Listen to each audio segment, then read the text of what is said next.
what is the best running shoe?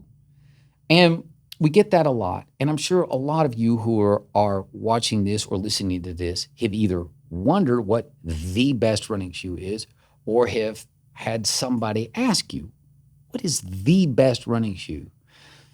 The answer is it depends, and there really isn't one. Listen, all the major shoe manufacturers make really, really good products, whether it's Nike, whether it's Brooks, whether it's Hoka, whether it's Adidas, Saucony, Brooks, you name it. They make really, really good products. You see runners at the front of major international races, winning Olympic gold medals, placing top 10 in major international marathons, whether it's Berlin, whether it's New York. And they wear all manner of footwear, whether it's Puma, Altra, Adidas, Nike. The answer is it depends on the runner. Are you 6'4", 300 pounds? Or are you 5'4", 113 pounds, right? Every runner has different needs. Every runner has different physiology. You have heel strikers, right? You have toe strikers, midfoot strikers. You have people who supinate. You have people who pronate. You have people who run 100 miles a week. You have some people who run 10 miles a week. They may not need as durable of a shoe. They may not need to go out and spend $200 on a pair of shoes if they're jogging for their personal health 10, 12, 13 miles a week.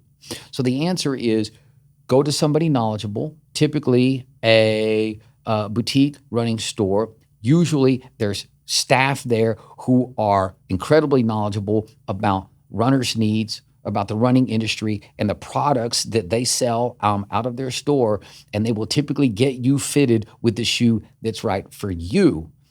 I know everybody says, well, this is the greatest shoe ever. And I've had some people come to me with just a brand and say, I hear XYZ brand is the best. Well, even within that brand, they have some shoes that are for low volume training. They have shoes that are for running short road races. They have shoes that are for running track races. They have cross-country spikes. They have marathon racers. They have shoes that are built for high-volume training. They have shoes that are motion-controlled shoes for people who may have motion control issues, supination, pronation, as I mentioned before. So even within a shoe brand, there's so many different variations that nobody can say this is the best shoe. You go, you try on several pairs, you're going to get outfitted with a pair of shoes that typically works well for you. Another sort of sub-myth to this that I think actually was a thing in the 60s, 70s, and 80s is breaking shoes in. We're at the point now where they manufacture the shoes to be worn pretty much right off the shelf. Now, I don't recommend going and buying a pair of racing shoes at the expo the day before the marathon and then showing up and running in a pair of shoes in a big race that you've never worn before. I don't recommend that, because what happens if you don't like them?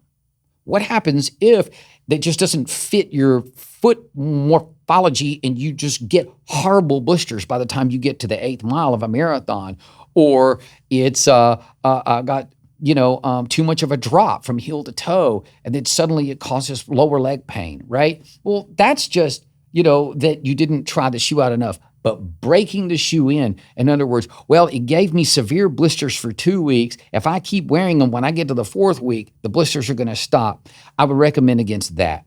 We don't really need to break shoes in anymore.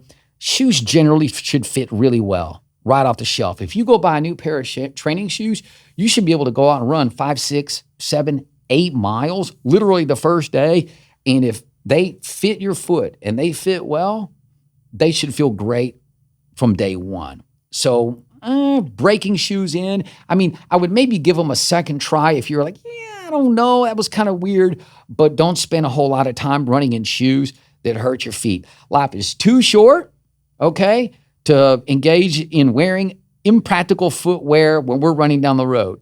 Save impractical footwear, okay, for you're not out on the town where you just have a pair of shoes that matches your outfit so well, you just have to wear them. Hey, listen, that's great because we're not engaged in performance-based activity. You're not on the clock. You're not about to ruin a race day or lose a week of training because you rubbed a hole in your plantar fascia, right? So the fashionable footwear, changing up footwear, doing all that, save it for a night out on town with the girls or the boys. Let's wear what feels good. You shouldn't have to break them in. They should feel good right off the shelf, okay?